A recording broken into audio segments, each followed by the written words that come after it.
Yo, what is going on, guys? It's Leddy. Yo, welcome to So Serious Gaming, and I got something a little bit different, man. I feel like Hunter's Faith hasn't been shown any love ever, so I wanted to try and show it a little bit of love. And honestly, I had fun with it, man. It helps when I equip the loadout though, doesn't it? So, as you can see, I'm running 3 Hunter's Faith and 2 Banshee with Ninja Bike. You'll have to excuse my voice, by the way. I had some really crappy bug that's been going around, man. I lost my voice completely over the weekend. It's sort of coming back, and I've got a cough as well, but hey, it is what it is. So, as you can see, I got just under 6,800 firearms, 3,000 stamina, and 4,800 electronics. I use my Elvoa, the same Elvoa I always use, man. It was the one that was in the vendor a few weeks back up at DZ6. 20.3k base damage with his firearms. That's not taking into account the 10% to targets out of cover from Banshee, of course, so you're probably looking at closer to 22.5, 23k base damage. Then you've got responsive, deadly and competent. And then my MP5 is determined, skilled and capable. Capable is neither here or there. I don't use it for capable. Ideally, in all honesty, I would probably go for talented for the last one. The reason I use this is to kill NPCs. So, as you can see, determined, kill a target reduces all skill cooldowns by 7.5%. That includes your ult. And then skilled, headshot kills with this weapon increase signature skill resources by 5%. So that means if I headshot an NPC and kill it, I get 12.5% towards my ult cooldown, which is why I use this. I just use it for NPCs only. And then I use obviously my Elvoa for players. So I have an electronics roll on my Banshee vest with skill haste and health with ammo capacity. The gear pieces, the mods on it are both firearms with skill haste. Then I have firearms on my, I've got a Hunter's Faith mask with firearms, rolled with skill power and damage to elites. Now essentially the damage to elites would be like burn resistance or something like that, but hey, it is what it is. And I have a stamina mod just because I needed it to unlock responsive, which is why I have the stamina mod on. Banshee knee pads rolled for firearms with health.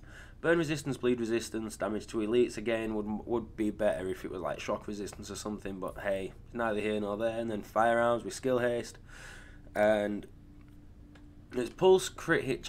Now I had that on actually when I was in a team. Ideally, what I tend to do, as you guys know, is I'll run self heal mods. If I'm solo, especially, I'll run self heal mods. Excuse me, and then I will have like an immunizer, which I'll just use as like a second heal. The holster it's an okay roll. The armor rolls sort of average. Stamina and electronics are pretty low. I rolled it to skill haste, but it was the only one that I had. If I didn't have one, I had to get this from, I think it was the vendor in DZ8 safe room. I think it is. It was one of the vendors anyway that had it. I think it was DZ8.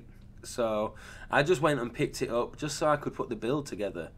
The gloves are rolled for firearms. It's a little bit of a low firearms roll, but I had to roll marksman rifle off so I could get assault rifle damage. And then we got skill haste and crit damage. And of course ninja bike. I got a bit of a better one than I've had before. It's got higher armor, but it was rolled to stamina. It had health on it, which is cool. I wanted health anyway, so that's cool. But still no ammo capacity on it, which sucks. So I rolled the stamina for electronics just to give myself some more skill power, a bit of extra survivability. And the firearms roll is skill haste once again. Excuse me, you guys.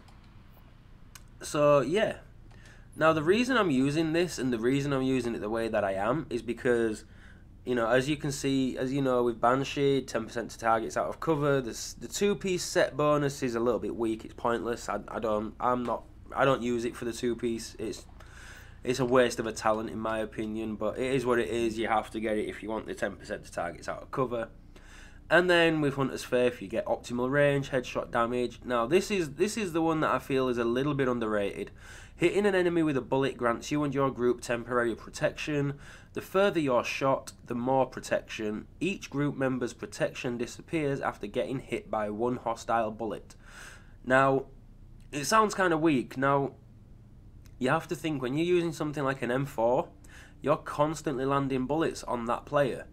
So every time you have that buff taken away, you're replacing the buff over and over and over again. Which is why I wanted to try it out and see how it works. And I have actually noticed on a few occasions where if I didn't have that buff proccing, I probably would have lost the fight. And it's quite cool, it's quite helpful, and I actually enjoyed using this, you know. Now I'm not going to say that it's, you know, a top tier build or anything like that, but it's a lot of fun to use. It's a hell of a lot of fun to use. And I figured it's probably, you know, it's probably getting reworked, so yeah, I kind of just wanted to use it and just see if I could utilize it in a way that would be useful. I've seen people using it as like a healer build kind of thing, but I'm not a good healer, man. I can't play that role. I end up face tanking and getting melted because of it. So yeah, I decided to go the different route and use it for the, you know, use Banshee with it for the damage output, and then use it so that I could basically face tank more. And I enjoy it. I definitely do enjoy it. Like I say, it's a lot of fun. The further you shot, obviously the more protection, so the greater distance between you and the target, the more effective it's going to be. But the way that I've been looking at it is damage mitigation is damage mitigation, you know? Whether it's 1% or 5%, it's still mitigating some kind of damage, and it's adding it on top of the armor that you already have. So yeah, the character sheets. So as you can see, my skill haste is 37%. Now, if you remember, the skill haste roll is 2% off the max on the chest, I think it is. So, and I think the gloves are like 1 or 2% lower as well. So, you know, it could be higher, but 37% is fine. It gives me a 28.2 second cooldown and a 20.2 second cooldown on that. So I can still rotate these two and have heals relatively often. Now, the talents that I use, it will depend on, obviously, once again, if I'm solo or in a team. If I'm in a team, I may run these, or you can run Battle Buddy, which is one that I always forgot about, man. I haven't used Battle Buddy in so long that I kind of forgot about it. Revive a downed agent to reduce incoming damage by 30% for 10 seconds for both players. So if you pick them up, if they revive themselves off your immunizer or healing station, or if you pick them up with a green, you're both going to get a damage resistance buff of 30%. So, you know, that's really handy. And if I'm solo, I'll remove all of those because, you know, you got Combat Medic. Use a medkit near allies to heal the group members and proxies within 20 meters by 40%. And then triage, obviously, heal an ally with a skill, reduce skill cooldowns by 50%. We all know what they are now. And then we got Strike Back. This is what I use when I'm solo. So you reach low health to reduce active skill cooldowns by 20%. So that helps me get my heal back quicker when I'm solo. And then I'll use Precision, headshot a hostile to pulse them for 10 seconds. It's like a mini pulse, and it compensates the lack of damage that I'm, you know, not getting from not having a pulse. And then on the move, kill a hostile while moving to reduce incoming damage by 15% for 10 seconds. Which when you solo is really helpful, because obviously if you solo, especially if you're going rogue or manhunt, you're going to be taking a lot of damage, quite possibly from more than one player at a time. So it just increases survivability, and when you combine that with the armor you're going to be getting from the Hunter's Faith buff, you know, it's a lot of armor to take into account. And you know, you've got things like if you use a medkit at low health, you're getting critical save. If you're using booster shot, you've got damage resistance from that as well. So you've got a lot of opportunities to stack different damage resistance buffs and reduce the amount of damage you're taking massively, to be fair. Yeah, that about wraps it up for that, guys. If you guys want to see a full gameplay of this in action, I have a manhunt video with it, so I will link that at the end of this video, and I will put a link in the description as well. I used it with two of the guys that I normally play with, and they found it pretty helpful, especially our healer, because, you know, he stacks into all electronics and skill power, so he has no health. And he was definitely appreciating that extra little bit of armor when he was getting it. So you guys can watch that if you want, and you can see it in action. I put the gameplay at the beginning as well, just to show you guys that, you know, it can be used solo also. That about wraps it up, guys. Don't forget, smash that like button, subscribe if you're new, and comment below. Let me know what you think. Have you used Hunter's Faith before? Have you not? Is it something you've thought about but just never done it? You know, let me know. You guys have a great day, and I'll see you in another video.